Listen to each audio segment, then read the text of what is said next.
rather than talk generally about a changing world order, we're going to discuss it from the perspective of three areas: China, the EU, US, with a bit of Russia.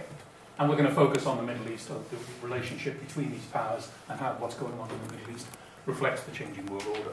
But it's a fairly free-flowing discussion. The questions can be fairly broad. We have experts on from all of these areas. They're perfectly capable of answering very broad questions as well. So who are the speakers? I know who they are. First is, let me introduce Dan Smith over there. Because Dan will be the moderator, I will relinquish this position. I will chair this. Dan is going to organise the discussion when we get going. He's the Secretary General of International Alert and has been since 2003. For those of you, I'm sure most of you know what International Alert is, but for those of you who don't, it's a world-leading peace-building organisation that helps find peaceful solutions in, more than 25 countries, it says when you put it down here. He began working on peace issues in 1976, or on defence policy, I think then more precisely. He was the director of the International Peace Research Institute in Oslo from 1993 to 2001. And since a few months ago, he's also now a professor at the Manchester University's Humanitarianism and Conflict Response Institute. Then, he likes being a professor, I know. I like the congratulations. On Dan's right is Xenia Dormandy. Xenia came to Chatham House in 2011. Yeah, recently enough. Joined Chatham House in 2011 and is the project director there for the US. She's also the acting dean of a new academy that Chatham House is setting up on leadership in international affairs. Previously, Xenia had served in the US government and was working in the National Security Council as Director for South Asia, 2004-2005. Prior to that, she served as a Foreign Affairs Specialist in the State Department, the Bureau of South Asia. She spent a few years at Harvard, 2005 to 2009, and was then Executive Director of the Peace Nexus Foundation in Geneva, before she came to Chatham House. Then we have right here Ramon Pacheco, lecturer in Department of European and International Studies at King's College in London, and is also an associate at the Lao Institute in China. His main areas of research include East Asian international relations and the political economy of EU East Asia relations. He has a forthcoming book called North Korea, US Relations under Kim Jong-il, The Quest for Normalization, and that will be published by Routledge in June. In June. Yes. And then finally, Maxine David, who's a lecturer in the School of Politics at Surrey University. Maxine is a guest lecturer at the American University in London, where she lectures on the EU and its role in the world. She's also taught for the past 3 years on international intervention at the Sun School of the Centre for Comparative Conflict Studies in Belgrade. Her research focuses on the foreign policies of Russia, the UK and the EU, and she is the co-editor of the Journal of Contemporary European Studies. One of her research projects at the moment is on a British Academy-funded project which involves working with partners in Serbia and Palestine, documenting the lived experiences of those who are on the receiving end of intervention. So, as you can see, a very highly qualified panel, and I'm looking forward to the discussion, which, as I said, Dan will moderate. Okay, so what we're going to do is that I kick off for a couple of minutes just to set some headlines, and then in the order in which they were just introduced, each speaker gets about 10 minutes, and I will pass a little warning note with 2 minutes to go, and then when they carry on after 10 minutes, I'll do odd things to discombobulate them and ensure that they finish more or less on time. And then after that, there will be plenty of time for questions and discussion, and I really want that to be a conversation. So it doesn't have to be just a question, make a point, disagree, a nuance.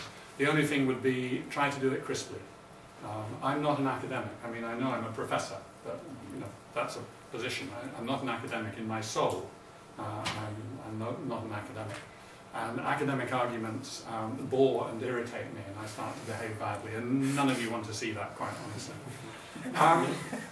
So, the last thing that I wanted to say, you probably saw me waving this to my colleagues on the panel just a minute ago, but it's not to show off that I've got one of the latest ones. It's actually to remind you all that would you please at least turn them to silent if you have them, so that they don't bother us when we're in full flow.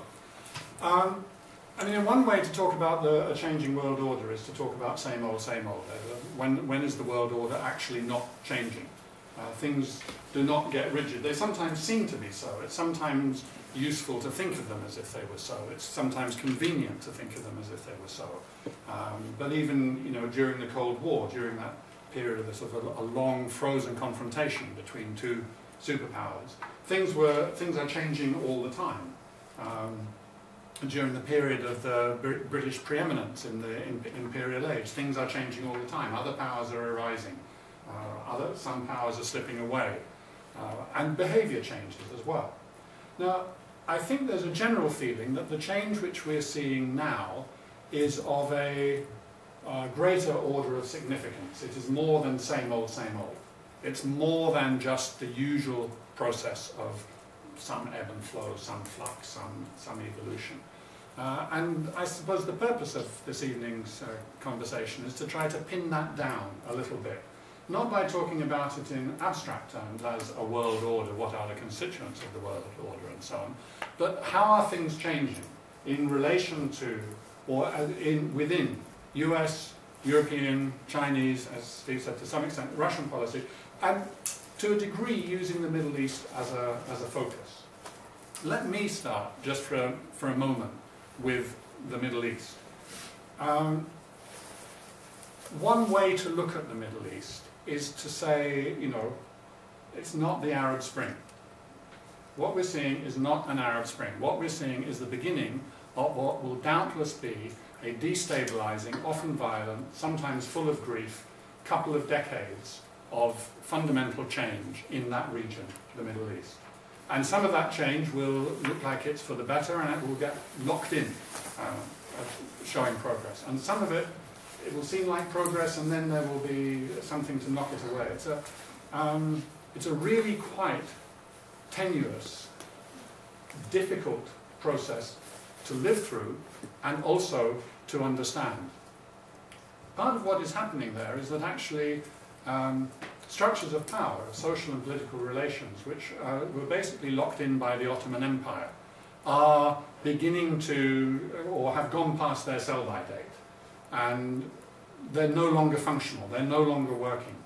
The relationship between authority and subject, which they embodied, is no longer viable. And that's being challenged in different countries in different ways, and by movements led by secular democrats, in movements led by the Muslim Brotherhood, and with the reaction from regimes of different kinds of accommodation in some places, for example in Morocco and Jordan, a revolution in some places, an overthrow of the existing order in Tunisia and in Libya, and in a much more contested and much more complex political process in, for example, Egypt and in Syria. And that's only to talk about one sort of relatively narrow belt of states without getting into what has been happening in the Gulf and so on. So the Middle East is an area where there does seem to be some fundamental change going on, and which has also been, for a number of different reasons, an area of intense interest for the rest of the world. Strategically, geopolitically, because of oil, and also because of more, you could almost call it, cultural aspects. The area of the Holy Land is in the cultural geography of three major world religions, and therefore also the cultural influence of those religions. So all of the world's powers are bound to have an intense interest in what happens in the Middle East. But what they can do in the Middle East is perhaps change now compared to what it was 40, 50, and certainly 100 years ago. So let's go into that and look at some of the background of that in terms of the big powers and their capabilities, their interests, the kind of questions which we've put up to, you know, in the subtext. Is this to do with, is it changing American capacity? Is it changing capacity? Is it changing preferences? Is there something structural going on? Is what's happening being driven more by what happens in China? Where does Europe stand in all of this, and so on? So, as I said, in the order in which they were introduced to you, first of all, therefore, Xenia Dormandy. Thanks, Dan, and thanks you all for coming to listen to us. I want to approach, I could talk about the American presence in the Middle East, we could talk about America's position on Libya, on Syria, but actually I think to Dan's comment, the change that's taking place in the United States is far more profound than just the change taking place in the Middle East. So actually what I want to do today is briefly to talk about how America's position in the world is changing writ large, and then let's apply that to the Middle East. Because I think if we just look at the Middle East on this, you're missing, or we're missing, part of the point. America is going through a fundamental shift in its global role. Why is that? They're both external and internal reasons. Typically what you will hear is, well, it's austerity. But actually, let me start with the external, because I think they're the principal drivers of this change. The first reason, and the external reason, is the challenges we face can no longer be dealt with bilaterally or unilaterally. So if you think about how we thought of the Cold War, it was principally US versus Russia. If you think of most of the challenges of the last few decades, it's been principally ones that we've considered, America has considered that it can actually act alone. This is no longer the case. Look at any of the principal challenges taking place today, whether they're in the Middle East, Syria, Iran, outside of the Middle East, North Korea, energy, environment, pandemics, cyber security or cyber attacks, food security, terrorism. Across the board, these are things that cannot be acted upon unilaterally or even bilaterally. And so the way I like to think of it is America is a necessary but no longer sufficient actor to address any of these things. The other externality, if you will, the external trend that's taking place, that's forcing a different type of America on the global scene, is that the nature of the challenges are fundamentally more complex. You can't throw the military at them. And if we've learned anything else over the last decade and a bit in Iraq and Afghanistan, it is to say that throwing the military at them isn't going to do the job. And so the complexity is requiring different instruments, different tools, different levers, some of which come from the United States and some of which come from others. But there are internal factors that are changing America's role in the world, and I would put three. The first is Iraq and Afghanistan. The Pew did some polling back in December of last year, and 52% of Americans said the US should mind its own business internationally and let other countries get along as best they can on their own. So for the first time in a long while, a majority of Americans said, this is your problem, not our problem. And that is Iraq and Afghanistan. We saw a similar thing after Vietnam. This is not a great surprise, but nevertheless is a public trend. The second is austerity. I dismissed it at the beginning. I didn't want to dismiss it. It is clearly a factor. But it's not just the financial crisis of 2008. It is more profound than that. It's a recognition, not just in the United States, but also in Europe, that the social construct under which we've lived for the last 60 years no longer adds up. And so something needs to change. And so you've been seeing this argument take place in the United States very publicly, take place marginally less publicly here in Europe, Japan and elsewhere. And then the third factor, internal factor, is this recognition, and you've heard this from President Obama, is nation building at home. That America isn't investing in education in the way it needs to, isn't investing in infrastructure in the way it needs to, isn't investing in poverty, inequality, jobs, etc., etc. And so the more money you spend externally, the less money you have to spend internally. What does this mean when you add these external and these internal trends? What are you seeing in terms of the changing role for the United States? I would say four things. The first is intervention only when it meets America's vital national interests. The obvious question is, what are America's vital national interests? The US government quite intentionally doesn't tell you what its vital national interests are, because that would constrain it. But some of them can be defined. You can understand what some of them are: terrorism, energy, economic security, etc., etc. That's the first. The second measure or trend, if you will, to evaluate America's kind of new leadership is leading from within. I would actually say leading from behind, but that particular construct got put down over the last couple of years. So leading from within, I think, is perhaps a better one. The idea that America will act, will lead, but as part of a group, not out in front of a group. The third is America's actions are inevitably, and this is not something about President Obama or the Democrats, but are going to be more plurilateral or more multilateral.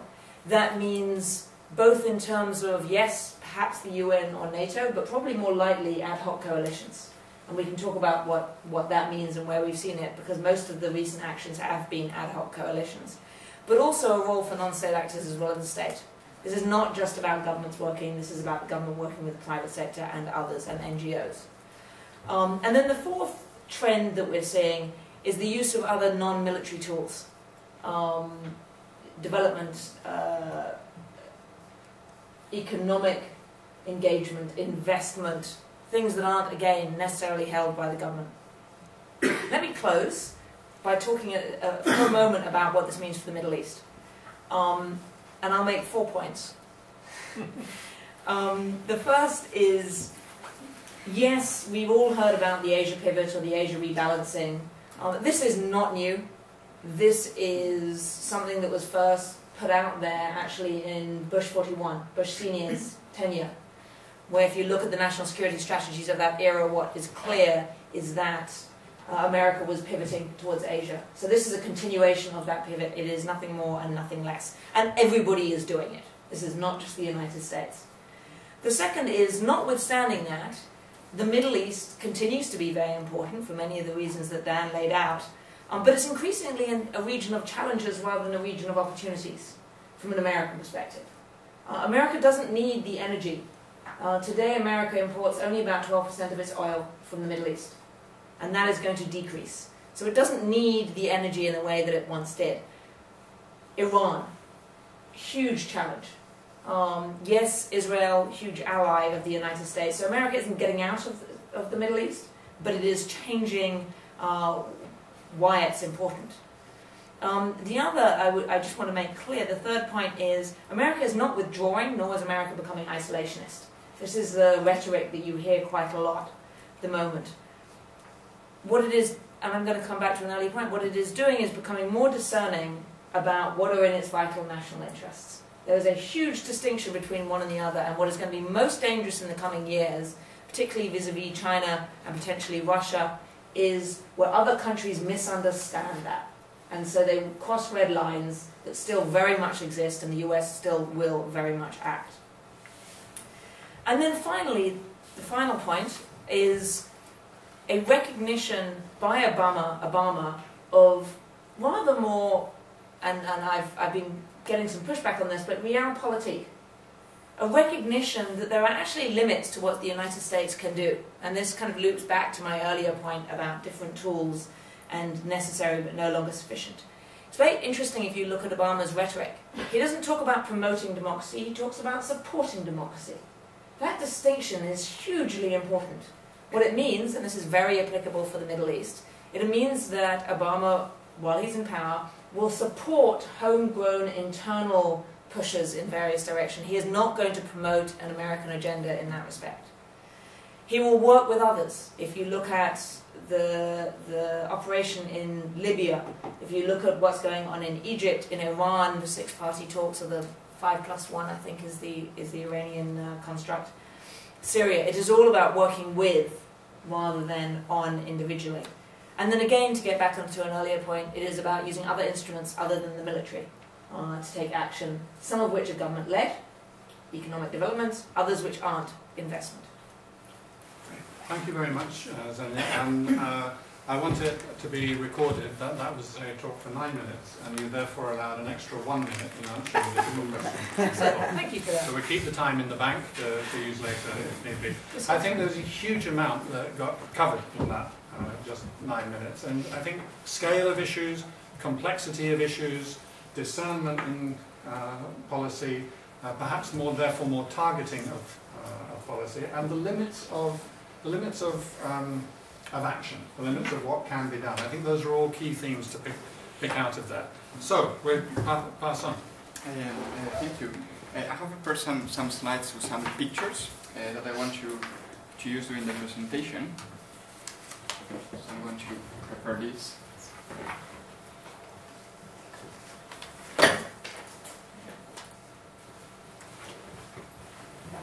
And basically what I want to do here is actually to show the extent to which, using the example of the Middle East, the extent to which China actually is trying to engage now outside of its borders, outside of East Asia or Asia as a whole.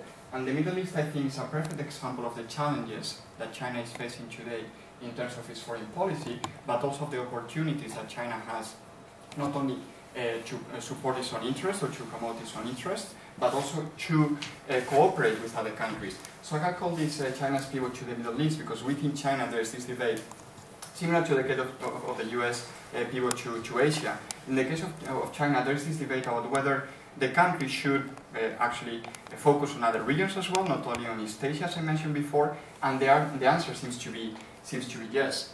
So first of all, if we look at what some people call, or what we know as the rise of China, we see this economic growth, this political salience of China. We also see the military rise of China. So we have here Shanghai as a financial center, Xi Jinping being received by the United States, by Obama with a red carpet when he went to Washington. We have the PLA increasing military spending in China.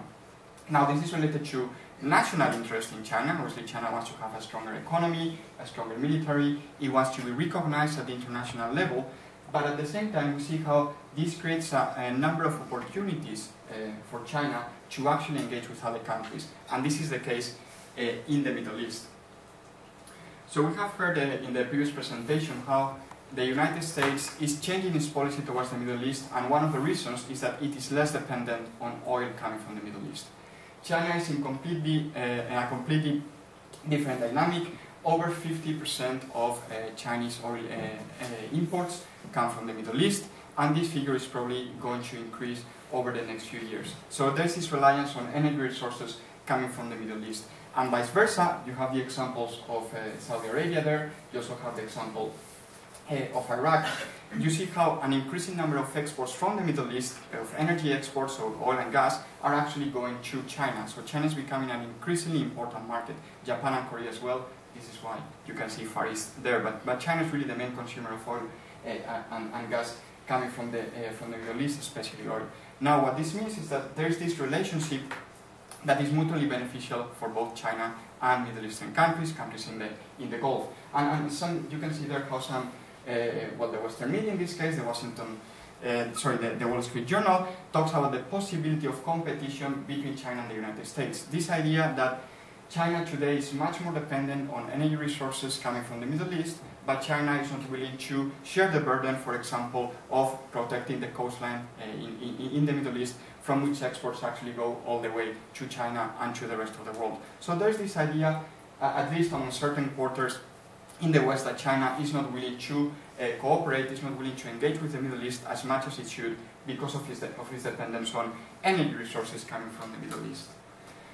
But what we see is that over the past 4 or 5 years, there has been a very significant change in Chinese relations with the Middle East. It is not only about oil, it is also about trade and investment, for example. So you see increasing number of Chinese exports going to the Middle East. So for example, Chinese car companies selling their products in countries such as Egypt, for example, the United Arab Emirates, different countries in the region.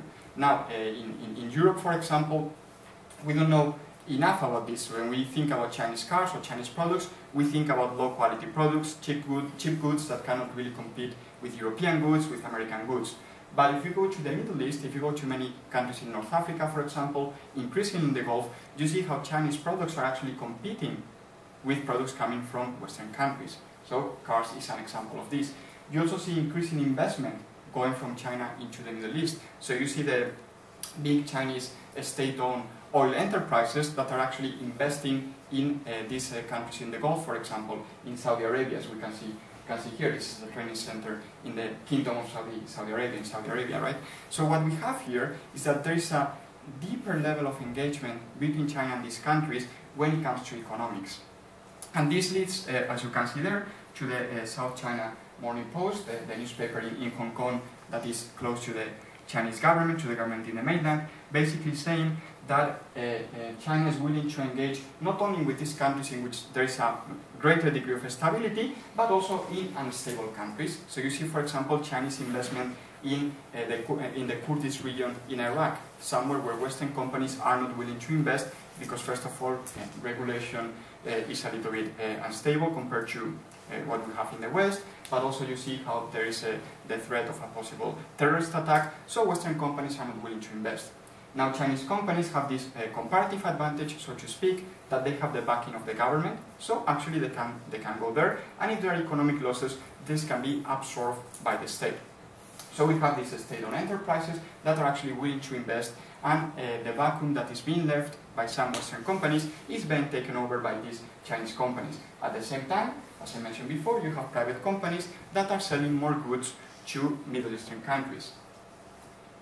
And this takes us to the political and security role that China now is willing to play in the Middle East. And there has been a very significant change since Xi Jinping became, the chairman of the Communist Party became the Chinese leader. You have seen how from the beginning he actually pointed out at the Middle East as one of the regions in which, for strategic reasons, not only economic reasons, but for strategic reasons, China needs to be involved. So you see, for example, how Xi Jinping received an Israeli delegation at the same time as a Palestinian delegation was in China. These two delegations didn't meet, but it is significant that at the same time you had a Palestinian and a Chinese delegation actually in China discussing a possible resolution of the conflict in Beijing in this case. You also see, for example, Chinese peacekeepers. This is Chinese peacekeeping forces in Lebanon, for example. So in the greater Middle East, you have Chinese peacekeepers, and these peacekeepers, as you can see there, they're not only engaging with these countries on a bilateral basis, they are part of multilateral efforts to bring stability to the region. So this takes me to another point, that when China is trying to engage on political and security matters in the Middle East, it is trying to cooperate with other countries. It is a latecomer. It doesn't have the influence that the US has, It doesn't have the influence that the European Union might have as well, even the influence that Russia can have in the region. So China is willing to cooperate with other countries, and in this case it is cooperating through the United Nations. But as you can see here, China also has to preserve its own interests. So, for example, a couple of years ago, when we had the civil war in Libya, you see how the Chinese were willing to send their own navy to rescue Chinese citizens who were affected by this civil war. So what do we have here? It is true that China is cooperating on political matters, it is true that China is cooperating with the international community, but at the same time, when it comes to defending its own interest, China is willing to do something that it had never done since the creation of the People's Republic of China in 1949, which is to send the navy all the way to basically North Africa to rescue Chinese citizens. So there is a fundamental shift in the case of Chinese policy towards the region. And what we see here is that there is this cooperation with the West on many different points. You have cooperation on security matters, so this is, for example, counter-piracy efforts off the coast of Somalia, so the greater Middle East, in the Gulf of Aden. You see, for example, how the American Navy is actually cooperating with the Chinese Navy. China is protecting its own interest, protecting the sea lanes that go from the Middle East all the way to China, but at the same time there is this degree of cooperation with a more powerful navy, in this case the American Navy. You also see cooperation, for example, on the talks in Iran, so diplomatic efforts to put an end or to slow down the Iranian nuclear program. China is willing to cooperate with this. Last month, for example, China announced that it wants to cooperate with a quartet that is trying to solve the problems between the Israelis and Palestinians. So China is trying to engage with Western countries. Now, why would China do this? Well, the main reason is that, as I mentioned before, China has a shorter history in the region, and it is very difficult for China to come and fundamentally shift the strategic balance. But China has to protect its own interest. China has to shoulder greater responsibility at the international level. How can you do this? Well, you can do this by cooperating with other countries, and we see this on security matters. Even as you can see there, the foreign minister said China's role in the Middle East will be enhanced. So this has been publicly announced. There is a change in policy from the Middle East. So the point that I wanted to make, just to finish in 1 second, is that China is actually getting more engaged in the Middle East. This is an example of Chinese engagement at the global level, but China is not trying to fundamentally shift the balance of power in a particular region, at least for now, because it doesn't have the power to do so. In 10, 20, 30 years' time, it might be willing to do something different. But right now, it doesn't have the power to do this, and it is engaging with the West and with other countries. So, thank you very much. I'll leave it there. Great. Thanks, Ramon. Thank you.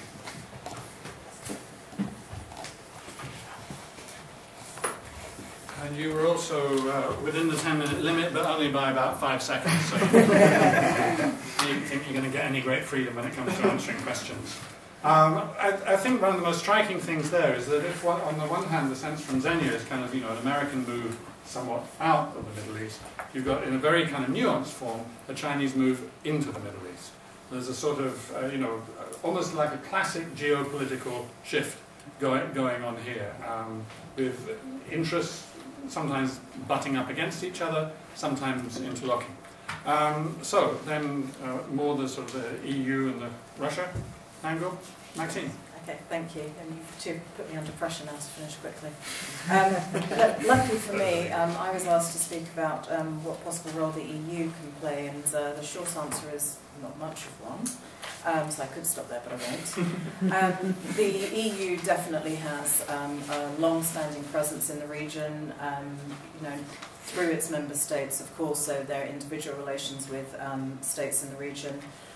In terms of the way that the relationships are formed now, largely through the European neighbourhood policy, so the EU has got action plans with Israel, with Jordan, Lebanon, Libya, Palestine and Syria.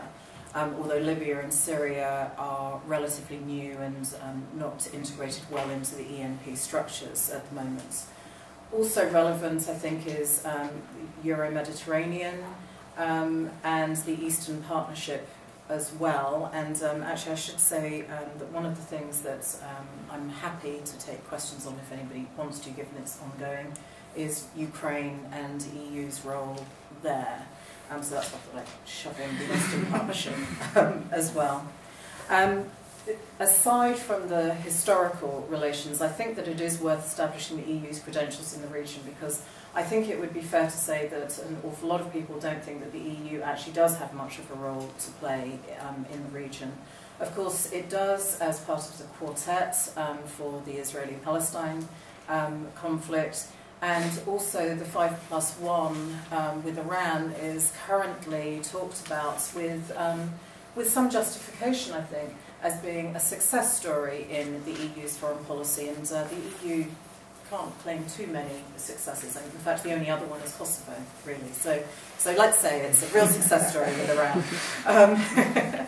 I think that it's worth really beginning, though, with what the challenges are for the EU.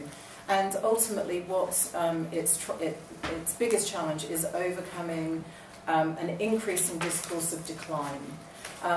This figures especially when Russia talks about the European Union, and I think that the words of Russia strike home because a lot of us would see some sympathy with what they're seeing and they're saying. In terms of what type of actor the EU is, of course, it doesn't pretend. I mean, notwithstanding the developments in the European security and defence policy, notwithstanding the changes that the Lisbon Treaty brought about, still we're not, I personally would not want to be looking to the EU to defend me militarily. You know, I'm going to go for the US, if you don't mind, or NATO. Notwithstanding developments in ESDP, I think we still have to really talk about the EU as a soft power. And its problem here is that everybody is jumping on this bandwagon. Even Russia's talking about being a soft power, although its conception of soft power is rather different from almost anybody else's. But the point really is that the EU's values are under attack. And that's really what the EU has to offer. It's the value system that it offers to the rest of the world. I don't know so much about the USA here, but I think it's certainly fair to say that the EU actively promotes democracy, rule of law, a narrative of rights, etc. And if we look at what it does in the Middle East and elsewhere, through the European neighbourhood policy, through the kind of conditions that it attaches to its aid and everything else, and then the activities that it funds, including the Middle East, but more widely, then this is all about the promotion, the projection of EU values. So in terms of its intentions, its objectives, actually your slide very nicely showed for all of us that the EU isn't overly dependent on the region in energy terms. Still, those historical relationships are very, very important for a lot of the member states and for the EU, and certainly stability, more widely, is in the European interest. If we just take a couple of examples then, Libya and Syria. The EU's recently, so November 2011, so fairly recently, opened an EU delegation to Libya. It talks about the assistance that it has so far given, so about 30 million euros. And then it's instructive to look at what those euros are directed at. So they are things like reconciliation, elections and respect for human rights, public administration, health and education, media and civil society, and the involvement of women in public life. So very, very much attached to the EU's value system. If you look at Syria, you have a cooperation agreement signed in 1977, so a very, very long-standing relationship here. With the crisis there, most of the agreements have been suspended, or cooperation has been suspended, but still the EU is the biggest provider of humanitarian assistance to Syria. So currently 1.3 billion, that includes 843 million from the EU itself, plus the individual contributions of the EU member states. So financially, the EU is committed to putting its money where its mouth is. There is a question, of course, about effectiveness, right? So you can put money wherever you like, but if it doesn't pay dividends, then what's the point? And I just want to use, I know it's not scientific, so you'll like this, so I'm not going to sound like a lecturer here. Here's a little anecdote for you. When I was out in, so as I said in the introduction, working with two universities, one in Gaza and another one, Bazate University. And I was recently out there in January and just asking what the EU's doing in the region, what the Palestinians think about the EU's role there. And the first thing that was said to me is, well, they keep coming over and telling our women that they should breastfeed their babies. Why are they doing this? Now, if this is the perception of what the EU is doing, either the EU is doing something very, very wrong in terms of communication, or it's just really, really missing the point about what is important to the people of the region. And this is my fear. And every time that I hear Russia's words about the EU, I think there's some justice to this, actually. So a lot of that is kind of striking home. So the role of the EU, I think, in the Middle East is about promoting a certain set of values. The trouble with that is that, and it's partly about the religious question, it's a value system that represents only one of the religions in the region, or one of the kind of schools there. And then what we're seeing is, if you look at everything that's been happening about homosexuality, for instance, so the anti-gay laws in Russia, what's happened in Uganda recently, this suggests that the EU's values aren't appreciated by huge parts of the world. So even playing out in the kind of Christian parts of the world, a lot of people aren't buying into these messages of rights and tolerance and everything else that the EU is promoting. So I think that it has a problem here. And that problem is exacerbated by what is happening domestically. The EU is in crisis, we all know that. What we focus on is the euro crisis, but it's in political crisis as well. We at Surrey recently renamed one of our modules Integration and Disintegration in Europe, because we're not at all confident, actually. A lot of people are not confident that the EU is going to come out of this whole. Or that if it does, it will not come out in the kind of values-based way that we want it to. And a lot of work, you know, if you look at something like gender, that is quite illuminating. What we see is that when the EU needs to go out and play through its values in its relations in the wider world, things like this go away. Women's rights actually do not figure very, very largely in the EU foreign policy. And even in its domestic policy, when it becomes, when the economic imperative takes over the equality imperative, women's rights always suffer. And that's just one example there. Finally, just on Ukraine, just so that if people are interested and want to get some questions going, I do think that it is good that we saw the foreign ministers that we did going out to Ukraine, notwithstanding what Russia says about that. I think it's particularly good that the German foreign minister was part of this, because Germany so far, I think, can be fairly criticised for not having been particularly strong in the EU's relationship with Russia, and therefore in that kind of promotion of the EU value system. So I think it's important that Germany was there. For the trouble, though, for the EU is it can go out, it can be seen by some actors as being an honest broker, but still it's going to have to put its money where its mouth is. And ultimately, one of the reasons why other states establish association agreements or partnership agreements with the EU is because they want membership.